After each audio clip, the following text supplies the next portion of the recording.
to Holistic Edu-Consult. My name is Olubumi Mercy Odiaka.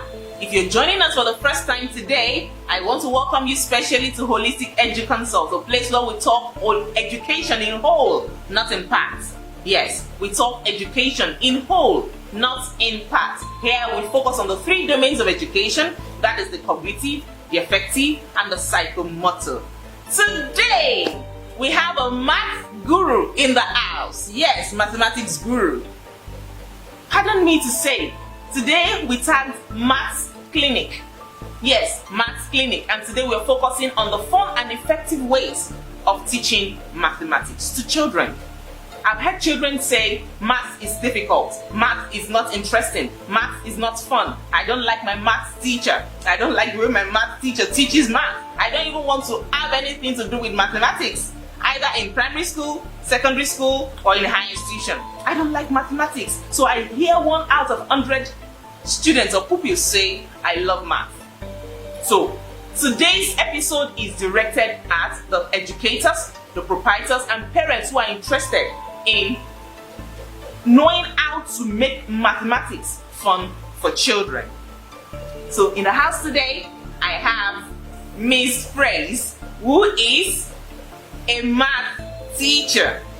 I saw her teach math once and I fell in love with the way she taught math that very day. So meet my guests for today, Miss Praise. Miss Praise, you're welcome to Holistic Edu-Consult. I think the drum should roll now. Welcome. You're welcome to Holistic Edu-Consult. Yes, to the business of today. You know, I when I was going to contact you, I told you that I have heard children say mathematics is not interesting. Mathematics is difficult. It is not fun. It's not something they want to reckon with. It's something they want to get involved in. So what do you think we can do? How and which way, or what are the ways you think math can become interesting for students and teachers as well? Now I want you to focus on educators, proprietors, and parents who want to make math fun for their children. Okay, I want to say thank you for the opportunity, and I appreciate this. We are glad to have you. And I'm also happy that I can tell my friends or my colleagues one or two things which I believe will make our maths classroom very effective. Okay, before I say anything, I would like to say, as a maths teacher, you need to be very friendly. That's the first thing. Just be their friends, okay? You don't expect a child to enjoy your subject when the child fears you. It's not possible. That's the first thing. When you want to teach a child a subject, you just need to make yourself friend with the child. And with that, you get the whole attention of the child. That is one. And most times our teacher, probably because of the situation of the country, or you're not well paid, or because of one thing or the other, we find ourselves turning ourselves to masquerades to children. And so doing, they don't even want to listen to you, either good or not good.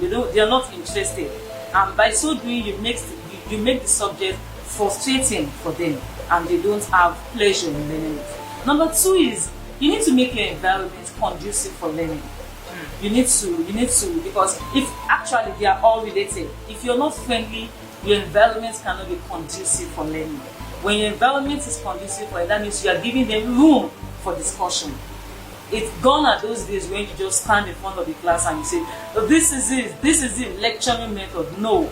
The children of nowadays, according to what a friend of mine always said, that we have the jet children nowadays, that you can't just make things boring for them. You make things boring for them, you're frustrated. That is two. And then by so making your classroom ready for mathematics is, you can create things that can be removable, like charts, so that when a child enters the class, or when a child is in the class, the child knows this is what I'm here for. The child already have a sense of what he or she is going to learn. It makes it easy for the child. Sometimes you have in your classroom, you have the signs, the 4 basic signs in math: plus, minus, multiplication, and division. And then below each sign, you put the synonymous words to those words. Like when we say addition, you say put together, you say plus, you say increase, and when you say subtraction, you say minus, you say decrease, you say take away, and so doing all of this, you help the children to know that, okay, if I don't see this word, I will see this word. If I don't see this word, I will see this word. So they have this consciousness already. So when you're teaching children multiplication, they know you don't really have to say multiplication alone. You can say some other words, synonymous words. Yes, so other words. And then after this, the next thing you're going to do is, I believe so much in using electronic gadgets. I believe so much in using that, because when you want to teach a child, what that does to the child is that it gives the child a kind of confidence in you that whatever I'm going to hear from this teacher, another teacher will teach me same elsewhere, anywhere. So I believe before you start teaching a child, show the child a little video. That's where our gadget comes in. And it's so disheartening that nowadays. You mean a video that addresses what you're going to teach? Yes, introducing the topic. Okay. Because it's so sad that nowadays our teachers they are in the 21st century, but they are still teaching as if they are in the days of our 18th century. Yes. It's so sad. You see a teacher going to a class for 10, 9 or 15 years with the same old textbook, nothing to change, nothing at all to add up to what he or she has been teaching the children. That alone can make the topic very frustrating. Do you know that a teacher can teach a family of 6, and when the children get home, they keep on seeing the same topic, the same example in the same book. So the children will say, okay, what is it? Okay, don't worry. I know the next topic my teacher is going to teach. This is the next topic. Don't worry. That means the first child of the house is already in secondary school. Yes. But his or her notebook when he or she was in primary school is the same as the one still in primary school now. Repeating itself. After 7 years. Yes. Wow. So with that, the children, they are not even interested. They know they can learn something new. There's nothing new to learn. Nothing to entice them, nothing to stimulate their interest. So they just believe this boring subject, let me just learn it for learning's sake. And most times when you give them homework or work to do at home, you see them, they will just get home, open up the textbook or the notebooks, they just copy, bring out what is in the previous note, and they will give it back to you. And then you keep saying, oh, this child has done great, but you're deceiving yourself by so doing. Wow. So that's one of the ways. So that's why I think using gadgets, the videos, it gives them an insight to the topic, helps them to know that this is what I want. So by the time you start teaching, it makes your work very easy. It's very easy. Some teachers are just scared. They probably don't know how to use this gadget, or they're scared of so probably how much are they paying. Then you can learn. I'll still come back to that later, because the proprietors, stress even, and the proprietors they have a lot to do. They have a lot to contribute to this. You understand? So that's by the way. I'll still get back to that. So a teacher should know how to introduce his or her topic in a very good way, that the child will be ready. The child will yearn for more. To stimulate learning. To make these children become inquisitive. This video, where is it going to? What is she trying to say? For example, if you play a particular video, a fun video, still trying to teach a particular topic, and the children see that video, the first thing they want to say is, what is this talking about?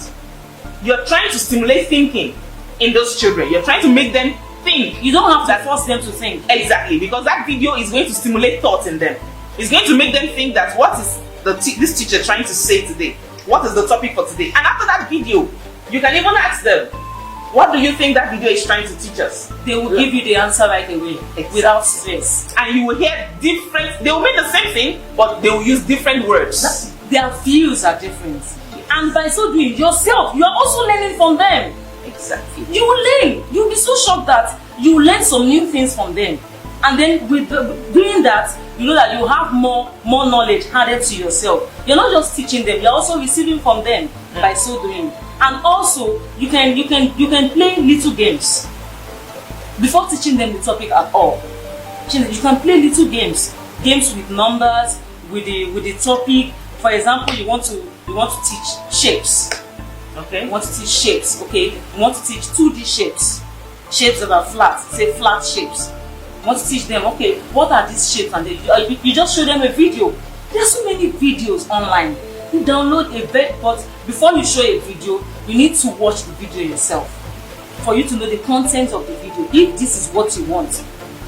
When I want to download videos, I see so many videos, I have to go through them. I don't mind using my data. I have to go through the videos to know, okay, if this is really what I want. When I get what I want, that is what I show to them. For example, if you're teaching shapes, aside the video, you can teach them in form of games. Most times I feel like, oh, we don't have the instructional materials. Yes, you don't have, but you can improvise. You can. You don't need to stress yourself about that. Okay, you're teaching shapes, triangle, rectangle, synonymous to rectangle is parallelogram, synonymous to square is rhombus, you have the trapezium, you have different shapes, and you have the types of triangle. I said, oh, and let me just teach them. You don't teach children expecting them to imagine. Imagination is not real. You don't have to create some. For example, I have some here with me. Okay, I was going to ask what are all these ones for? You can see them. This is a square. See? This is a square. You show them. Some children, they need to see.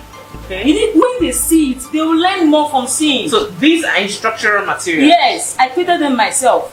Okay. You know, but when you are in a school where those things are there, they are provided, you can make good use of them. This is a carton? Yes. Wow. The carton at home, I have to make use of my ruler. I constructed these shapes. This is a trapezium. Then it looks like a car. If you just make something like a tire, your car tire, you add it to it. It makes it fun. You say, oh, that shape that looks like a car. What is it? Trapezium. Wow. They know. You have the one that is this is a rectangle and this is a parallelogram. The difference is that parallelogram is a slanting rectangle. That's the difference. You have a square. A rhombus is a slanting square. Oh. You have it.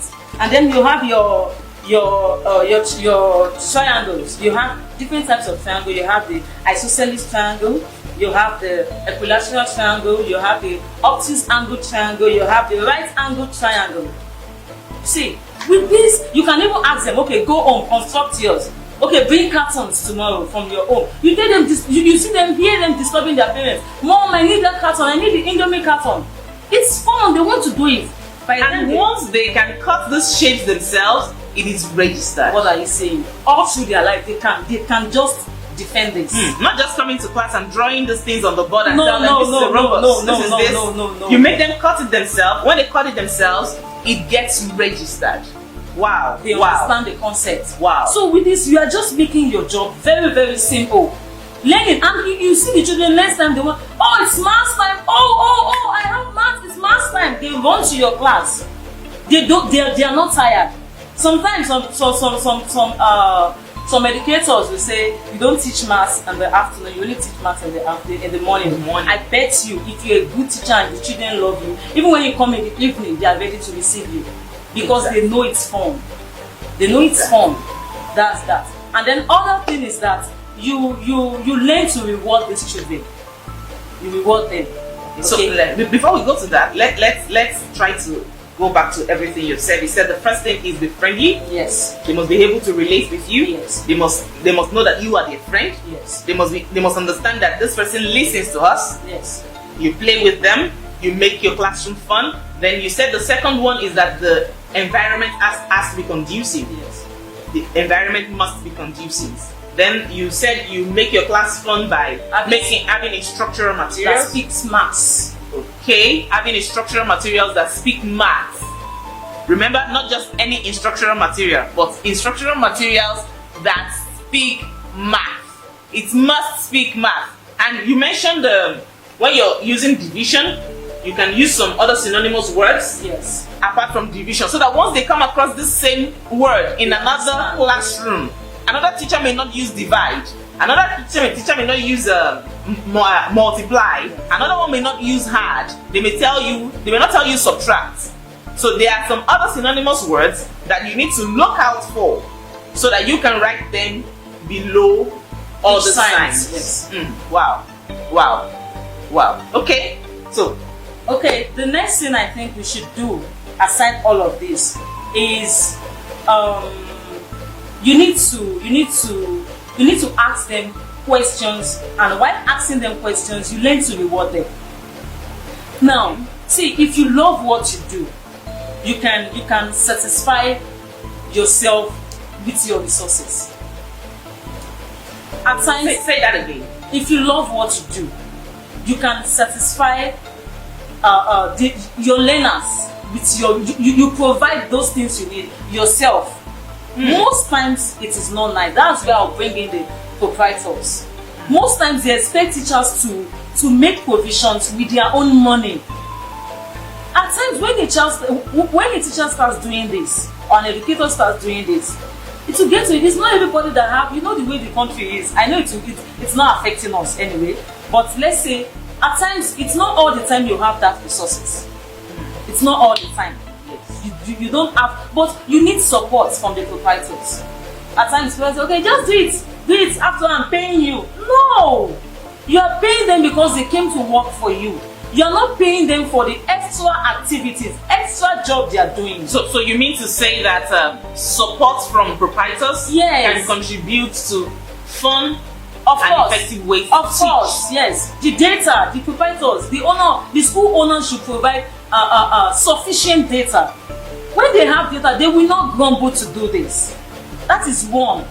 Two, when they want videos, make provision for projectors in the class. Okay, if you know you don't have the money to put projector in all classes, make a room, a video room. The children know that, okay, we have video lessons. They will come, they will rush there because they are happy. They know it's fun. They will enjoy it. Do you understand? So doing all of this, it makes your maths class fun. I've not even talked about any topic. But with all of this, the children want to come. They are ready to listen to you. And by the time you teach them, they already know. They've worked on the hands-on. These are called hands-on.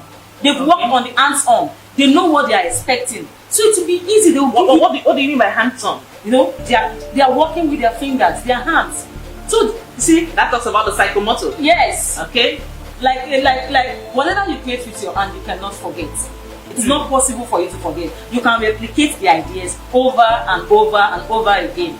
It's not easy to forget whatever you form yourself. Wow. So that's that. And then when you do all of this, the children are ready to learn. Now when you ask them questions, learn to appreciate them. There's this thing we call stickers. We have them, you know, at times in their math book, you just cover just a little funny shaped stuff. You just paste it on their booklet. And at times you can reward them with gifts, simple gifts. These children, they appreciate little things. It can be pen, it can be anything. You just appreciate them. They want to impress you. As little as a clap. They want to impress you. And one thing is that there's another thing. Praise is different from reward. Okay. Praise. Okay. I think you need to say that again. Praise is different from reward. Okay. And reward is different from feedback. Okay. Now we have three words. Reward, we have praise, we have reward, and we have feedback. Yes. So what's the difference? Praise is when the child has done a good job. You say, "Oh, I'm so happy." Yes. You mention the child's name. The child will feel as if, yes, I'm in the class. I have done great. Yes, I've done something good. You know, reward. After that, you say, "Take this for a job well done." So that is the reward. Yes. Okay. And then when you say feedback, no matter how good a child is, don't make the child feel as if he has known it all. Let the child know that there's still room for excellence. Some more. Yes, there's still room for excellence. You can do more than this.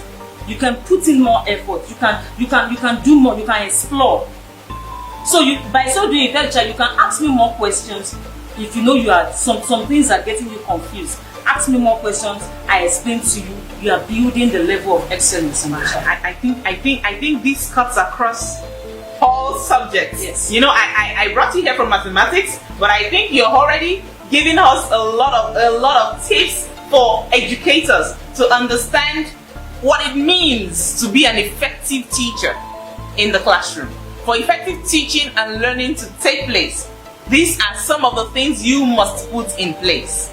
She mentioned praise, she mentioned reward, and she mentioned feedbacks.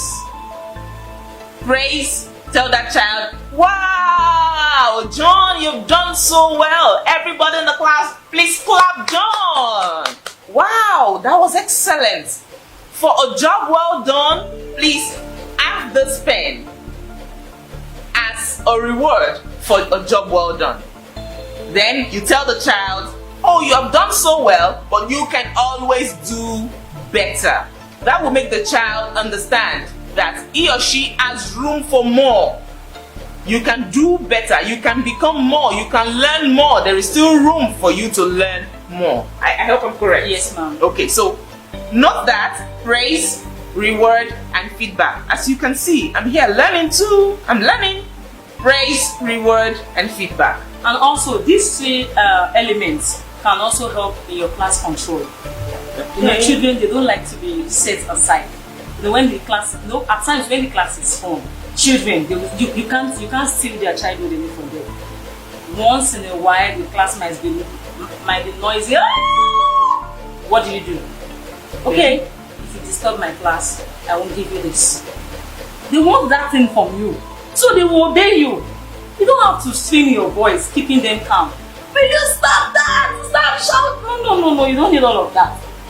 Okay, by saying that, maybe you need to expatiate a bit on that statement you made, that when the class is rowdy, you tell them, if you make a hell of a noise again, I'm not going to give you this. What are those things you're talking about giving? Is it that you're telling them that, oh, we will not have a fun time, or is that what you're saying? Or you're saying I won't give you a material thing? Because I think we need to clarify what you're saying. Okay, before I say that, when you get to a classroom and the classroom is so quiet, I can bet it with you, no learning is taking place. Learning is not taking place at all. There should be this sense of excitement. There should be this sense of, I know it, I want to say something. There should be this sense of, yes, I belong here, I own it too, I can put up my hand boldly, I can say something because she has taught me this. Now, in the process of doing that, there are kids, even adults. Say, the class might become rowdy. So I say, okay, if you disturb me next time, I won't take you all out for video sessions. So no, I'm sorry, you see them, they want to keep calm because they want more of you. They want more of the videos. How can they? Okay, the child that's seen a movie on Spider-Man or Superman for the past 20 years. We are all grown-ups, but we can remember the cartoons we watch. So these videos helps them. So you can also use that as a way of what? Correcting them. I'm not saying keeping the class as quiet as a graveyard. No. When an activity is going on and learning is taking place, there must be a little form of what? Excitement. Wow. That's what I mean. Wow. As you can see, I am picking so many things from what she's saying. I wanted her to talk about mathematics, but I can see that everything she's talking about cuts across all subjects.